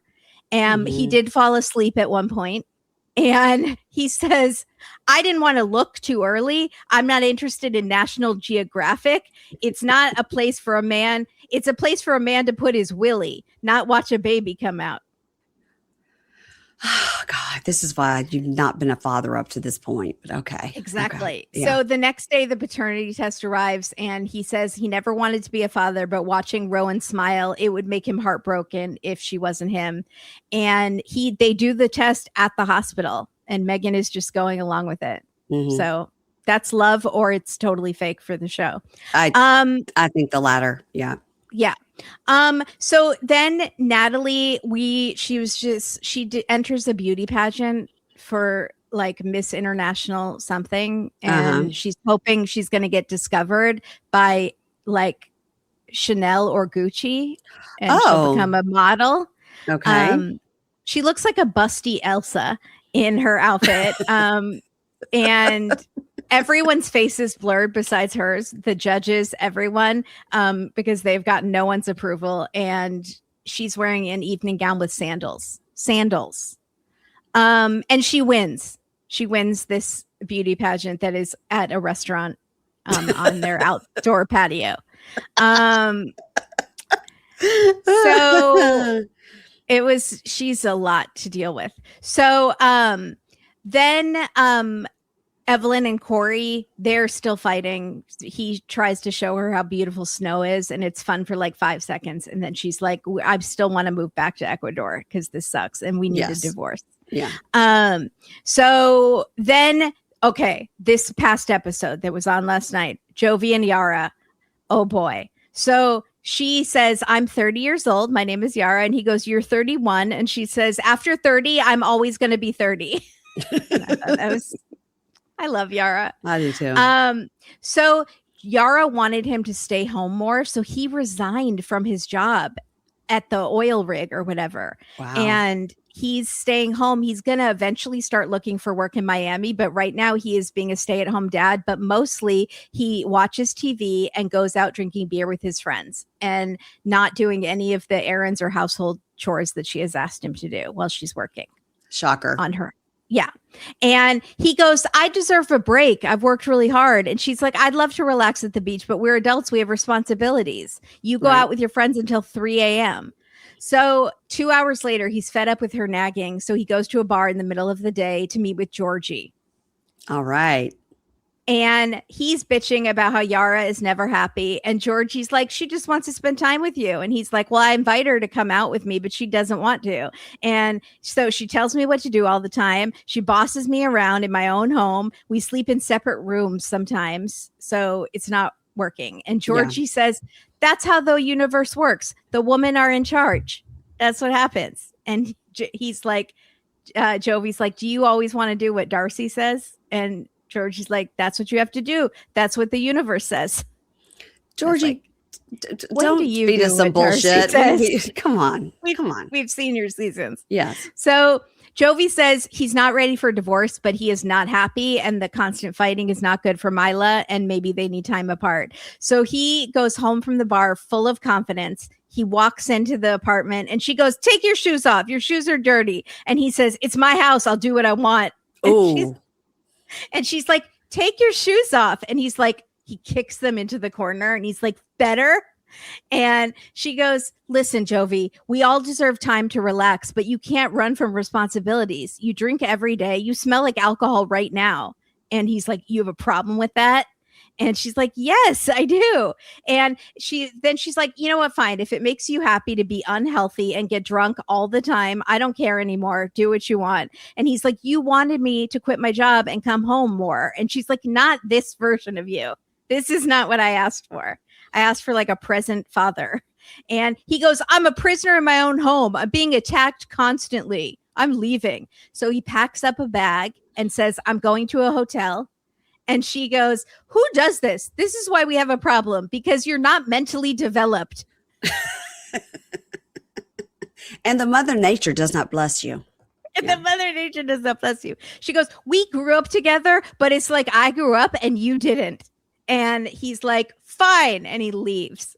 And she's by herself, peeling an orange. So we're to believe that Diaries, they set up a tripod and recorded this interaction. This divorce. Right. I don't believe a word of this. It's all set up for them to be on whatever is the thing that they're filming right now. But I do believe right now, I totally think they might be separated because I hope they are. I hope she gets rid of him. I hate him. I'm so sick of him. That video of him being rude to the waitress at the restaurant. Yeah. Wasted. Like, yeah. Never forget. And then he doubled down on it the next day. Yeah.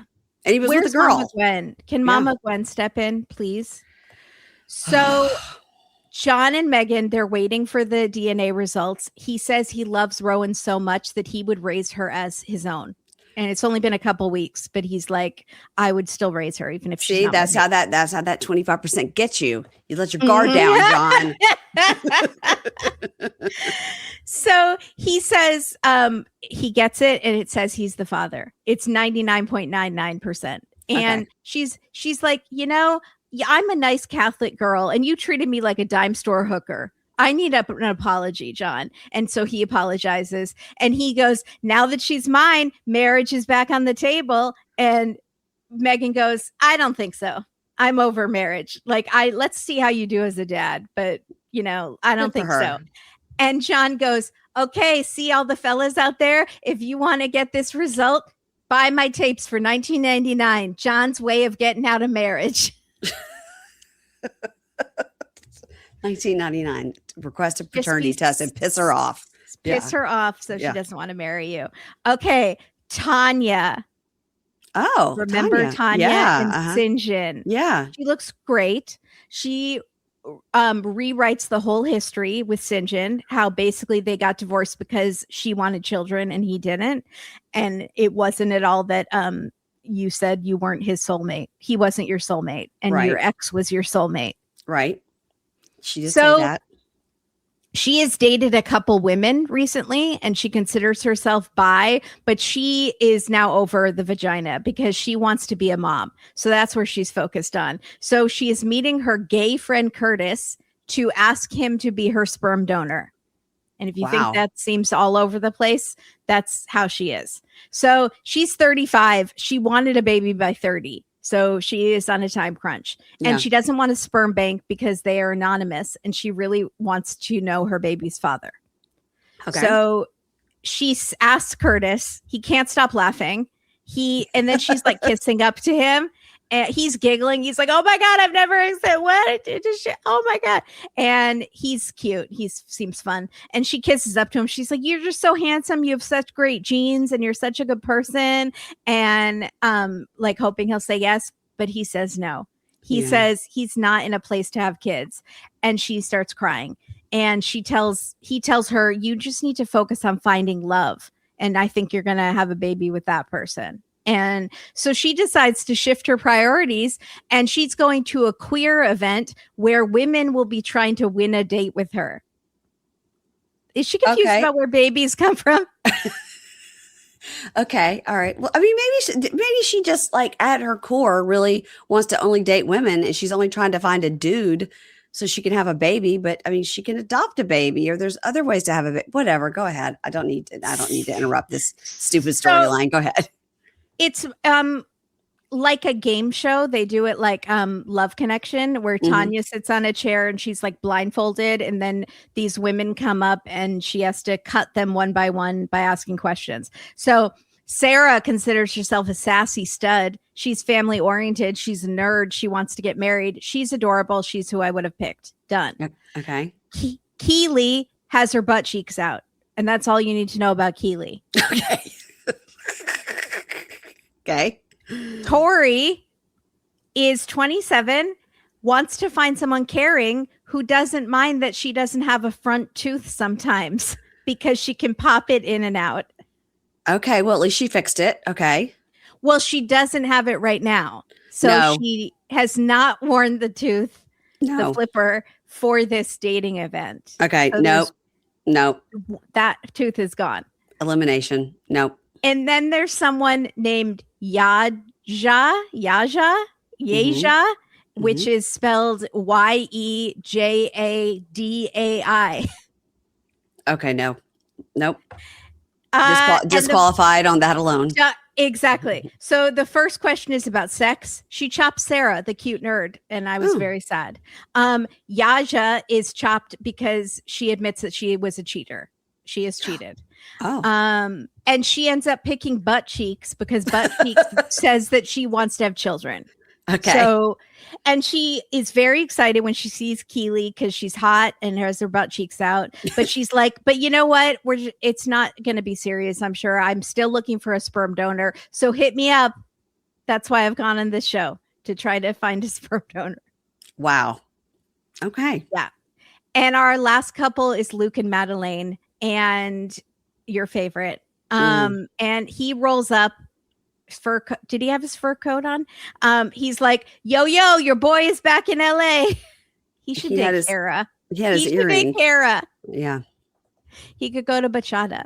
So he goes to see his boy David, and he's like, my boy, yo, David. And David's backyard is huge, which must be where all the money that he stole from Luke went to. Maybe that's where it's buried. Yeah. Yeah. So Madeleine's K1 visa got processed right after they had their Colombian wedding. So what they decided to do is not file legal marriage paperwork in Colombia and pretend they didn't get married in Colombia, even though it was on TV, and do the K1 visa to get her to America because they think that's faster. So, but at the tell-all, she accused Brian of stealing from him, and they got into a huge fight, and they haven't spoken since the tell-all. So he tells Brian, we haven't been talking. I still have her passwords for social media. I logged into her account, saw that she had messaged an older dude with her number. And I was like, old like you, or old like old? Old. Yeah, right. And it was like a 50 or 60-year-old. And so he read all of their messages. It seems like they went out on a few dates. And he's like, I don't know where we stand. The K1 is still open. She just needs to schedule an interview at the embassy. And I don't know what's going to happen. So David says, you be sponsoring her. You could get her here and she'd do her own thing. I don't trust her. You need to confront her. So he video calls her and she blurs her background, which was weird. I was wondering, was she in the shop that is failing, or I don't know. Shop was closed. So no. Yeah. So she says she still loves him. She's being so nice. I still love you and I want to be with you. And I think our problems came from the distance. What we saw when he moved there, you guys almost murdered each other daily. Right. Totally. So those little dogs saw some things that they shouldn't have seen. So he says, that sounds great, but I know what you've been up to. I saw the messages and I know you went out with that guy and it makes me doubt that our relationship is real. What happened with him? And she says, I don't want to talk about that. And he says, okay, well then I don't think we should be together. We should keep being single. And she goes, yeah. And then she tells us, it's hilarious, him trying to act like he's breaking up with me. So pathetic. Like, I already broke up with you. Are you stupid? Are you trying to break up with me again? Like, she's so funny. She's like, I broke up with you on the tell-all, and now you're acting like you're breaking up with me like it was all your idea. Okay, sure. And he says, thank you so much for taking the time to speak with me. Like he's ending a job interview. Yeah. And he says, you'll always have a special place in my heart. And she says, I wish you the best. This is the nicest they have ever been to each other, if this was real. And totally fake, but yes. I can't believe that this is a real breakup that we're seeing on Diaries again. Totally fake. So next time we have Anna and Marcel. She looks amazing. Ooh. They have not had sex for the past 4 years. Because he's some sort of sex addict. Remember, she like outed him on the internet and then she decided to stay with him. Yep. I think he liked those moles on her face. And then when she got rid of him, he's like, did she get rid of the moles anymore? Yeah, they're gone. Oh, wow.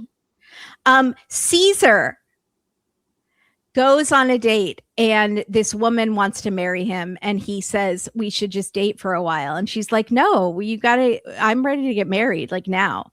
Caesar, why are you acting like you have all the time in the world? Dang, Caesar. Wow. You found a woman that actually wants to marry you? Go for it. She's beautiful. Shit. Wow. And then Olga and Steven, which I believed in their love, and I'm really sad. Yeah. That they're now separated or divorced. Well, that's why can't two hot people get along? Yeah. Yeah. I mean, he was terrible in their season, but he really got better. He did a lot of work on himself and changed, but it wasn't enough. And remember, she had like her whole family was murdered and they were in a cult or something terrible. Remember? She was in a bad situation. Yeah. And the hospital where she gave birth in Russia was so scary and like bad. Moldy. It was bad. Yeah. Oh. But they're both in the States. I think they're in Baltimore, right? Yeah. And they're both like single and raising their son. And gorgeous. So, yeah. Thank you for Kimberly's Corner. I appreciate it. I did see a little bit of diaries when I saw Luke. I was like, nope. I'll wait for Kimberly to tell me. Everybody, again, our meetup. Click the link, get your ticket, and make sure you're following us on social media at Pink Shade Pod, at Dateline. And while you're at it, go ahead and subscribe to us on YouTube. That's Pink Shade Bunkies and A Date with K and K. So we appreciate that very much. And Kimberly, I will see you later this week for 90 Day The Last Resort. That is on Pink Shade Prime. And guys, tonight, Tuesday, Pink Shade Live. If you're a member of Pink Shade Prime, Pink Shade Live will be tonight, 8 p.m. Eastern. You will get the link if you are Apple, Patreon, Supercast. Ingrid has a way to send it to the Apple people now. And you'll get the link, and please join us. And if you don't, it will be up the next day for you to view. Okay, that's all the announcements. I'm trying to get this under 2 hours. Okay, talk to you later. Bye. Bye.